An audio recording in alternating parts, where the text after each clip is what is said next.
தமிழர் கழகம் நேயர்களுக்கு வணக்கம். தேசிய அளவில் மூன்றாவது அணி உருவாக போகுது.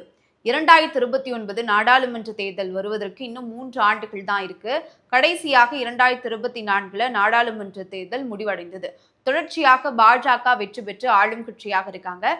இந்த முறை அவங்களுக்கான ஆதரவு ஓட்டுகள் கொஞ்சம் குறைவாக இருந்திருக்கு. அதாவது ஆட்சி அமைக்க பெரும்பான்மையான உறுப்பினர்களை, நாடாளுமன்ற உறுப்பினர்களை அவங்க பெறல. அதனால மற்ற கட்சியினுடைய ஆதரவோடு தான் இப்போ ஆட்சி அமைச்சிருக்காங்க அப்படின்னு சொல்லலாம். இப்போ சமீபத்தில் டெல்லி ஜந்தர் மந்தர்ல காக்ரோச் ஜனதா பார்ட்டியினர் நடத்திய மிகப்பெரிய போராட்டம் ஒன்றிய பாஜகவின் கல்வி அமைச்சர் தர்மேந்திர பிரதான் அவர்கள் பதவி விலகக்கூடிய ஒரு சூழலை ஏற்படுத்துச்சு. நம்ம இந்த போராட்டத்தின் மூலமாக ஜென்சி தலைமுறையினுடைய ஆதரவு முழுக்க காக்ரோச் ஜனதா பார்ட்டியினருக்கு இருக்கு அப்படின்றதான் நம்மளால புரிஞ்சுக்க முடியுது. சமூக வலைத்தளங்கள்ல அவங்களுடைய பதிவுகள் மில்லியன் கணக்குல வியூஸ் போறதும் நம்மளால பார்க்க முடிந்தது. இவங்க போராட்டம் பண்ணி என்ன ஆக போகுது, ஒரு நாள் இல்லை 2 நாள்ல இவங்களுடைய போராட்டம் முடிவுக்கு நீர்த்து போயிடும் அப்படின்னு நினைச்சிட்டு இருந்த நேரத்துல நாடாளுமன்ற கூட்டத்தொடர் நடக்க போகுது அப்படின்னு அறிவிச்ச உடனேயே நாங்க அங்க நடைப்பயணமா போக போறோம், அங்க பேரணியாக செல்ல போறோம் நாடாளுமன்றத்தை நோக்கி அப்படின்னு அங்க ஒரு செக்க வச்சாங்க ஆளும் பாஜக அரசுக்கு. இந்த முறை நாடாளுமன்ற கூட்டத்தொடர்ல பாஜக நினைச்ச, அதாவது பாஜகவின் அஜெண்டாவாக இருக்கக்கூடிய சில மசோதாக்களை அவங்க நிறைவேற்ற முடியாம, தாக்கல் செய்ய முடியாம போனது. சொல்லணும் அப்படின்னா ஒரு மேம்போக்கான சில மசோதாக்கள் தான் இந்த நாடாளுமன்ற கூட்டத்தொடர்ல தாக்கல் செஞ்சாங்க அப்படின்னு சொல்லலாம். அதற்கு மிக முக்கிய காரணமாக அமைந்தது எது அப்படின்னா சிஜேபி நடத்திய மிகப்பெரிய போராட்டம் தான். அவங்க ஏற்கனவே இந்த போராட்டத்தின் விளைவாக ஒன்றிய கல்வி அமைச்சர் தர்மேந்திர பிரதான் பதவி விலகும் போதே என்ன சொன்னாங்க அப்படின்னா, நாங்கள் அனைத்து மாநிலங்கள்லையும் ஒரு கூட்டத்தை நடத்த போகிறோம்.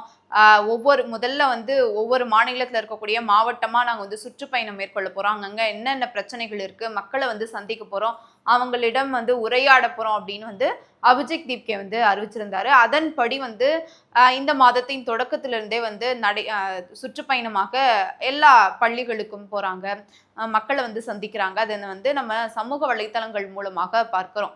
அப்போ இவங்க 2029 நாடாளுமன்ற தேர்தலில் ஒருவேளை தேர்தலில் போட்டியிட்டாங்க அப்படின்னா உண்மையிலேயே பாஜகவுக்கு மிகப்பெரிய ஒரு நெருக்கடியாக அமையும் அப்படின்னு சொல்லியிருந்தாங்க. அவங்களுடைய எழுச்சியின் காரணமாக தான் இப்ப பிரதமர் நரேந்திர மோடி அவர்கள் கூட சமூக வலைத்தளங்கள்ல மக்களுடன் உரையாடணும் அப்படின்னு சொல்லிட்டு தங்களுடைய கட்சியின் நிர்வாகிகளுக்கு, அமைச்சர்களுக்கெல்லாம் அறிவுறுத்தி இருந்தாரு அப்படின்னு செய்திகள் மூலமாக பார்த்தோம். அது மட்டும் இல்லாம அவர் இந்த போராட்டத்தின் போது தொடர்ச்சியாக வீடியோக்களை பதிவிட்டாரு. இப்பவும் சமூக வலைத்தளங்கள்ல அவர் ஒரு ஆக்டிவா இருக்கிறாரு அப்படின்னு நம்மளால பார்க்க முடியுது. இப்ப இங்க தமிழ்நாட்டை பொறுத்தவரையும் விஜய் அவர்களுடைய எழுச்சி நம்ம பார்த்தோம். ஆளும் கட்சியாக தாவேகா மாறி இருக்கிறது. இதற்கு மிக முக்கியமான ரோலா அமைந்தது சமூக வலைத்தளங்கள் தான். அவர் சமூக வலைத்தளங்கள் மூலமாகவும் அவர் நடித்த படங்கள் மூலமாகவும் மக்கள் மத்தியில் அவ்வளவு எளிதாக போய் சேர்ந்துட்டாரு. ஆனா திமுகவும் சரி, அதிமுகவும் சரி, மற்ற இதர கட்சிகளும் மக்களிடம் உரையாடல. அவங்க பேசின எந்த ஒரு தாக்கமும் மக்கள் மத்தியில போய் சேரல. அதனாலதான் திமுகவிலையும் சரி நிர்வாகிகள் குழு கூட்டம்லாம் கூட்டி அனைவருமே சமூக வலைத்தளங்கள்ல ஆக்டிவா இருக்கணும் அப்படின்னு சொன்னாங்க. அது போல முன்னாள் அமைச்சர்கள் நிறைய பேர் இன்ஸ்டாகிராம்ல ஒரு அக்கௌண்ட்டை ஆரம்பிச்சு சில பதிவுகள்லாம் போட்டிருந்தாங்க. இப்போ டெல்லி அரசியலையும் சரி, தமிழ்நாட்டு அரசியலும் ஒரு புதிய பரிணாமம் வளர்ந்திருக்கு அப்படின்னு நம்ம சொல்லலாம். ஒரு புதிய எழுச்சி உண்டாகி இருக்கு. எல்லா கட்சிகள்லயும் சில மாற்றங்கள் கொண்டு வரணும் அப்படின்னு பேசிட்டு இருக்காங்க. இப்ப கூட திமுகவுல செயற்குழு கூட்டம் நடந்துச்சு. அதுல மாவட்ட செயலாளர்களுடைய வயது வரம்பு நிர்ணயிச்சாங்க. ஒருவர் 2 முறை மட்டும்தான் மாவட்ட செயலாளரா இருக்க முடியும். இப்போ வரக்கூடிய தலைமுறையினருக்கு நம்ம வழிவிடணும். எப்போதும் குறுநில மன்னர்களா எப்போதுமே இருக்கக்கூடிய பழைய ஆட்கள் இருக்கக்கூடாது, அவங்களுடைய வயது வரம்பை நம்ம குறைக்கிறோம் அப்படின்னு சொல்லியிருந்தாங்க. இதன் வாயிலாக நமக்கு புரியுது, அப்போ நம்மளுடைய கட்சியினுடைய கட்டமைப்பை மாற்ற வேண்டியது இருக்கு. இளைஞர்கள் மத்தியில நம்ம கட்சியை கொண்டு போக வேண்டிய தேவை இங்க இருக்கு அப்படின்னு திமுக உணர்ந்ததாலதான் இந்த மாதிரியான சில நடவடிக்கைகள் எடுத்தாங்க நம்மளால புரிஞ்சுக்க முடியுது. இப்ப அந்த வகையில 2029 நாடாளுமன்ற தேர்தல் வர இன்னும் 3 ஆண்டுகள் தான் இருக்கு. இப்ப இந்த நேரத்துல அபிஜித் தீப்கே அவர்கள் எல்லா மாநிலங்களுக்கும் செல்ல போறேன் அப்படின்னு சொல்லிட்டு இருந்தாரு. அந்த வகையில வந்து நேற்று ஊடகத்துக்கு ஒரு பேட்டி கொடுத்திருந்தாரு. அதுல வந்து என்ன கேள்வி கேட்கப்படுது அப்படின்னா, இந்தியாவுல இருக்கக்கூடிய எந்த மாநிலத்தின் முதலமைச்சர் நல்ல நிர்வாகத்தை கொடுக்கிறாரு, சிறப்பாக வந்து செயல்பட்டாரு அப்படின்னு நினைக்கிறீங்க அப்படின்னு ஒரு கேள்வி வந்து வைக்கும்போது, தமிழ்நாட்டின் முன்னாள் முதல்வர் மு.க.ஸ்டாலின் அவர்கள் தமிழ்நாட்டினுடைய பொருளாதாரத்தை முன்னாடி இருந்த முதலமைச்சர்கள் விட இவங்க சிறப்பாக செஞ்சு பொருளாதாரத்தை முன்னாடி கொண்டு வந்தாரு. அதனாலதான் இவர் வந்து நல்ல நிர்வாகத்தை கொடுக்கிறாரு அப்படின்னு சொல்லியிருந்தாரு. அது மட்டும் இல்லாம கேரளாவின் முன்னாள் முதல்வர் பினராயி விஜயன் அவர்கள், அரவிந்த் கெஜ்ரிவால் அவர்கள் அப்படின்னு இவங்க பெயர்களெல்லாம் வந்து குறிப்பிட்டு இவங்க நல்ல நிர்வாகத்தை கொடுத்தாங்க. அந்த மாநிலத்தின் கல்வியா இருக்கட்டும், சுகாதாரம், மருத்துவம் இப்படின்னு இந்த மாதிரியான சில விடயங்கள்ல சிறப்பா வந்து செயல்பட்டாங்க இவங்க அப்படின்னு குறிப்பிட்டு சொல்லியிருந்தாரு. இவர் வந்து குறிப்பிட்ட பெயர்கள் அப்படின்னு நம்ம எடுத்து பார்க்கும்போது எல்லாருமே வந்து முன்னாள் முதல்வராக தான் இருக்காங்க. இப்ப தமிழ்நாட்டை பொறுத்தவரை ஆட்சி மாற்றம் நடந்திருக்கு. தாவேகா என்ற ஒரு புதிய கட்சி ஆட்சி அமைச்சிருக்காங்க. மு.க.ஸ்டாலின் அவர்கள் தான் நல்ல ஆட்சியை கொடுத்தாரு அப்படின்னு இங்க சொல்றாரு. கேரளாவை பொறுத்தவரை அங்கேயும் ஆட்சி மாற்றம் நடந்திருக்கு. சிபிஎம் வந்து ஆட்சி இழந்து இப்ப காங்கிரஸ் வந்து ஆட்சிக்கு வந்திருக்கிறது. சிபிஎம்னுடைய தலைவர் பினராயி விஜயன் அவர்களை தான் வந்து அவர் குறிப்பிட்டு சொல்லியிருந்தாரு. அதே போலதான் டெல்லியின் முன்னாள் அமைச்சர் அரவிந்த் கெஜ்ரிவால் அவர்களையும். அப்ப எல்லாருமே வந்து முன்னாள் அமைச்சர்களை தான் குறிப்பிட்டு பேசியிருந்தாரு. இவங்க எல்லாருமே வந்து பாஜகவுக்கு எதிர்முனையில நின்று அரசியல் பண்ணக்கூடியவர்கள். அப்போ இந்த மாதிரியான பரபரப்பான ஒரு அரசியல் சூழல்ல இந்த மாதிரி ஒரு கேள்வி கேட்கும் போது பாஜகவுக்கு எதிர்முனையில இருந்து அரசியல் செய்யக்கூடிய கட்சிகளின் தலைவர்களை குறிப்பிட்டு பேசும்போது அப்ப அபிஜித் தீப்கே வந்து இந்திய அளவுல தேசிய அளவுல ஒரு 3வது அணியை கட்டமைக்க போகிறார் அப்படின்ற இந்த செய்தி தான் வெளியாகிருக்கு. அவர் பேசக்கூடிய இந்த தகவல் மூலமாக நம்ம இந்த செய்தியை தான் புரிஞ்சுக்க முடியுது. இப்போ அரவிந்த் கெஜ்ரிவால் அவர்கள் வந்து பாஜகவுக்கு எதிர்முனையில தான் செயல்படுறாரு. ஆனா இந்தியா கூட்டணியில இருக்கிறாரு. இப்ப திமுகவை பொறுத்தவரை இந்தியா கூட்டணியில இருந்துச்சு. ஆனா தமிழ்நாட்டு அரசியலை பொறுத்தவரை காங்கிரஸ் வந்து தாவேகாவுடன் இணைந்ததால அவங்க இந்தியா கூட்டணியிலிருந்து வெளியில வந்துட்டாங்க. இப்ப சிபிஎம் பொறுத்தவரை அவங்க இந்தியா கூட்டணியில இருந்தாலுமே ஆனா இந்தியா கூட்டணிக்கு எதிராக தான் பேசுவாங்க.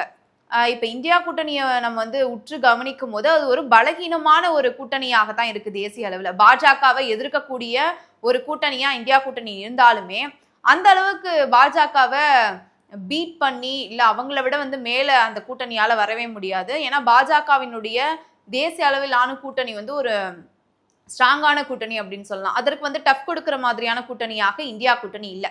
அப்ப ஒருவேளை இந்தியா கூட்டணியை வந்து உடைச்சிட்டு அதுல இருக்கக்கூடிய சில முக்கியமான தலைவர்களை நம்ம பக்கம் ஈர்த்துட்டோம் அப்படின்னா தேசிய அளவுல ஒரு 3வது கூட்டணியாக நம்ம மாறிடுவோம் அப்படின்றது தான் அபிஜித் தீப்கேவினுடைய கணக்காக இருக்கு அப்படின்னு வந்து சொல்றாங்க. இப்போ ஒரு 2 மாதங்களுக்கு முன்பாக சமீபத்துல இந்தியா கூட்டணியுடைய ஆலோசனை கூட்டம் நடந்துச்சு. அதுலதான் திமுக வந்து பங்கேற்கல. ஆனா மற்ற கட்சிகள் விசிகா உட்பட ஆம் ஆத்மி மற்ற கட்சிகள்லாம் வந்து கலந்து கொண்டாங்க. இந்த கூட்டணியில மற்ற கட்சிகள் வந்து பங்கேற்றாலும் ஆனா அங்க வந்து காங்கிரஸுக்கு எதிராக தான் அந்த ஆலோசனை கூட்டத்துல வந்து விவாதிக்கப்பட்டது. எடுத்துக்காட்டி இப்போ மகாராஷ்டிராவை எடுத்துக்கிட்டோம்னு வச்சுக்கோங்களேன். உத்தவ் தாக்கரே அவர்கள் வந்து சொன்ன விஷயம் என்ன அப்படின்னா, இப்ப காங்கிரஸ் கூட்டணியில தான் நாங்க இருக்கோம், அதாவது இந்தியா கூட்டணியில தான் இருக்கோம். ஆனா இங்க மகாராஷ்டிராவை பொறுத்தவரை காங்கிரஸ் வந்து உள்ளாட்சி தேர்தலை எங்களுக்கு எதிராகவே வந்து நிற்கிறாங்க, ஒரு எதிர்கட்சியா வந்து செயல்படுறாங்க அப்படின்னு சில விமர்சனங்களை முன் வச்சிருந்தாரு. உத்தவ் தாக்கரேவை பொறுத்தவரை மு.க.ஸ்டாலின் அவர்கள் மீது ஒரு நன்மதிப்பு இருக்கு அப்படின்னு சொல்லலாம். இந்தியா கூட்டணியுடைய தலைவரா உத்தவ் தாக்கரே வந்து என்ன சொன்னது என்ன அப்படின்னா, மு.க.ஸ்டாலின் அவர்களை கொண்டு வரலாம் அப்படின்னு தன்னுடைய பத்திரிகையின் தலையங்கத்திலேயே வந்து எழுதினாரு. அப்போ மு.க.ஸ்டாலின் அவர்கள் மற்றும் ஆம் ஆத்மி மற்ற இதர கட்சிகளை வந்து ஒருங்கிணைக்கிறது அப்படின்றது வந்து இங்க எளிமையான ஒரு விடயமா இருக்கு. ஏன்னா இந்தியா கூட்டணி ஏற்கனவே பலகீனமா இருக்கு அப்படின்றத நான் சொல்லிட்டேன். அப்ப இவங்களெல்லாம் ஒருங்கிணைக்கிறது ஒரு மிகப்பெரிய விஷயமே கிடையாது. ஏன்னா ஜென்சி கிட்ஸினுடைய எழுச்சியை இந்த டெல்லி ஜந்தர் மந்தர்ல அபிஜித் தீப்கே நடத்திய இந்த போராட்டத்தின் மூலமாகவே நம்மளால புரிஞ்சுக்க முடியும். அப்போ நம்மளுடைய அரசியல் எதிர்காலத்துக்கும் சரி, இப்ப இருக்கக்கூடிய இளைஞர்கள் மத்தியில நம்ம அரசியல் செய்யணும், இல்ல நம்மளுடைய கருத்து அவங்க மத்தியில போய் சேரணும் அப்படின்னா ஒரு புதிய கூட்டணிக்குள்ள நம்ம இணைந்தால் மட்டும்தான் நம்மளால இங்க வந்து சர்வைவல் பண்ண முடியும் அப்படின்றது கூட அவங்களுடைய எண்ணமாக இருக்கலாம். அதனால எளிதாக இந்த 3வது அணியை வந்து கட்டமைக்க முடியும் அப்படின்னு அரசியல் விமர்சகர்கள்லாம் சொல்றாங்க. இப்போ பிஜு ஜனதா தளத்தின் தலைவர் நவீன் பட்நாயக் அவர்களா இருக்கட்டும், இல்ல தென் மாநிலங்கள் பொறுத்தவரை சந்திரசேகர ராவ் மற்றும் ஜெகன்மோகன் ரெட்டி இவங்கெல்லாம் வந்து காங்கிரஸையும் ஆதரிக்கல, பாஜகவையும் ஆதரிக்கல, அவங்க நடுநிலையா அரசியல செய்யறாங்க அப்படின்றத நம்மளால பார்க்க முடியுது. இவங்களெல்லாம் வந்து மூன்றாவது அணியில இணைக்கிறது அப்படின்றது வந்து மிகப்பெரிய விஷயம் கிடையாது. அது எளிதாக வந்து மாற்றிடலாம். இப்ப திமுகவும் நம்ம சொல்லிட்டோம். திமுக வந்து பாஜக இப்ப வந்து சமீப செய்திகளாக நம்ம பார்த்தது என்னன்னா, திமுக வந்து பாஜக கூட்டணியில சேரப்போது போல அப்படின்னு நம்ம பேசிட்டு இருந்தோம். ஏன்னா நாடாளுமன்றத்துல தங்களுடைய இருக்கைகள் வந்து மாற்ற சொன்னதா இருக்கட்டும், அந்த இருக்கைகள் வந்து பாஜக பக்கத்திலே வந்து போட்டாலும் பரவாயில்ல அப்படின்ற நிலைப்பாடுல இருந்ததா இருக்கட்டும். கனிமொழி அவர்கள் வந்து சபாநாயகர் ஓம் பிர்லா அவர்களுடைய தேநீர் நிகழ்ச்சியில வந்து கலந்துக்கிட்டாங்க அப்படின்னு சொன்னதா இருக்கட்டும். இவங்க கிட்டலாம் வந்து திமுக வந்து நெருங்கி இருக்கு. அப்போ வந்து பாஜக கூட்டணியில போக வாய்ப்பு இருக்கு அப்படின்னு நம்ம பேசிட்டு இருந்தோம். ஆனா இப்போ வந்து அரசியல் களம் மாறுது. மூன்றாவது அணி கட்டமைக்க போறாங்க. அதுலதான் வந்து திமுக வந்து சேரப்போகுது அப்படின்ற மாதிரியான பேச்சுகள் வந்துகிட்டு இருக்கு. இப்போ 2029 நாடாளுமன்ற தேர்தலில் இந்த மூன்றாவது அணி வந்து கட்டமைக்கப்பட்டாலும் பாஜகவுக்கு மிகப்பெரிய நெருக்கடியா இருக்கும். ஆனா இன்னொரு கண்ணோட்டமும் இருக்கு. காங்கிரஸ் வந்து காணாம போயிடும் இந்த மூன்றாவது அணி கட்டமைக்கப்பட்டது அப்படின்னா. ஏற்கனவே பாஜகவுக்கு எதிராக அரசியல் செய்வதில் ரொம்ப தொய்வாகத்தான் இருக்கு காங்கிரஸ். நம்ம பார்த்துட்டு இருக்கோம். ராகுல் காந்தி அவர்கள் வந்து பார்ட் டைமா தான் வந்து அரசியல் பண்ணிட்டு இருக்காரு அப்படின்னு கூட்டணியில் இருக்கக்கூடிய திமுகவே இப்ப வந்து விமர்சனம் பண்ண ஆரம்பிச்சிட்டாங்க. நாங்க தான் இந்தியா கூட்டணியின் தலைவராக ராகுல் காந்தி இருக்கலாம் அப்படின்னு சொன்னதும் யார் வந்து அடுத்த பிரதம வேட்பாளர் அப்படின்னு வந்து பேசிட்டு இருந்த நேரத்துல முதல் குரலாக தமிழ்நாட்டின் முன்னாள் முதலமைச்சர் மு.க.ஸ்டாலின் அவர்கள் சொன்னதும் நாங்க தான் எல்லாத்தையும் வந்து ராகுல் காந்தியை முன்கூட்டி எடுத்துட்டு போனோம். ஆனா அவங்க வந்து அரசியல் செய்யற மாதிரியே கிடையாது அப்படின்னு பல விமர்சனங்கள் இவங்க வச்சிருந்தாங்க. அப்போ காங்கிரஸ் வந்து ஒருவேளை இந்த அபிஜித் திப்கே அவர்கள் வந்து மூன்றாவது அணியை கட்டமைச்சிட்டார் அப்படின்னா காங்கிரஸுக்கு மிகப்பெரிய வந்து ஒரு பின்னடைவா தான் இருக்கும் அப்படின்னு வந்து இது பார்க்கப்படுது. காங்கிரஸ் வந்து காணாம போக கூட வாய்ப்பு இருக்கு. ஏற்கனவே அவங்க வந்து சரியான அரசியல் வேலைகள் வந்து முழுமையா பண்றது இல்லை. ஆனா இந்த மாதிரியான ஒரு சூழல் ஏற்பட்டுச்சு அப்படின்னா காங்கிரஸ் வந்து காணாம போக வாய்ப்பு இருக்கு அப்படின்னு சொல்லப்படுது. இப்போ சட்டமன்றத்துக்குள்ளேயும் சரி, சட்டமன்றத்துக்கு வெளியிலும் சரி, அமைச்சர்களும் தாவேகாவினுடைய நிர்வாகிகளும் சரி, நம்ம தாவேகாவை வந்து அடுத்த கட்டத்துக்கு கொண்டு போகணும், அதாவது தேசிய அளவில் கொண்டு போகணும் அப்படின்றத மும்மரமா வேலைகளை செஞ்சுட்டு இருக்காங்க. சமூக வலைத்தளங்கள்ல நம்ம பார்த்தா கூட வட மாநிலத்தை சேர்ந்த இன்ஃப்ளூயன்சர்கள் இன்ஸ்டாகிராம்ல தாவேகாவை ப்ரொமோட் பண்றதை நம்மளால பார்க்க முடியுது. அது ஒரு பக்கம் வந்து தாவேகா ப்ரொமோஷன் பண்ணுது அப்படின்னு சொன்னாலும் இன்னொரு பக்கம் முதலமைச்சர் விஜய் அவர்கள் பற்றி பேசினா அது வியூஸ் வந்து எக்கச்சக்கமா போகுது அப்படின்றதுக்காகவே ப்ராம்ப்டர்லயும் சரி ஏஐல வந்து சில பிக்சர்ஸை வந்து மாத்தி விஜய் அவர்கள் இந்த மாநிலத்தின் முதல்வரை சந்திச்சாரு, இதை மாத்தினாரு, அதை மாத்தினாரு அப்படின்னு ஒரு ஃபேக்கான நியூஸ் வந்து கிரியேட் பண்ணிட்டு இருக்காங்க. அந்த மாநிலத்துல இருக்கக்கூடிய மக்களுக்கு விஜய் அவர்கள் இங்க தமிழ்நாட்டை பொறுத்தவரை நிறைய திட்டங்களை வந்து கொண்டுட்டு வராரு அப்படின்றது தான் அவங்க மத்தியில வந்து கொண்டு போறாங்க அப்படின்னு சொல்லலாம். இதை வைத்து அடுத்த பிஎம் வந்து முதலமைச்சர் விஜய் அவர்கள் தான் அப்படின்னு பேசுறாங்க. பிரதமர் வேட்பாளராக விஜய் அவர்களை கொண்டு வரலாம் அப்படின்னு தாவேகா காங்கிரஸா தன்னுடைய கூட்டணியில வச்சுக்கிட்டே வந்து பேசிட்டு இருக்காங்க. இது வந்து ஒரு முரணா இருக்கு. காங்கிரஸ் வந்து கூட்டணியில் வச்சுக்கிட்டு எப்படி வந்து இவங்க பிஎம்மாக விஜய் அவர்களை பேச முடியும்?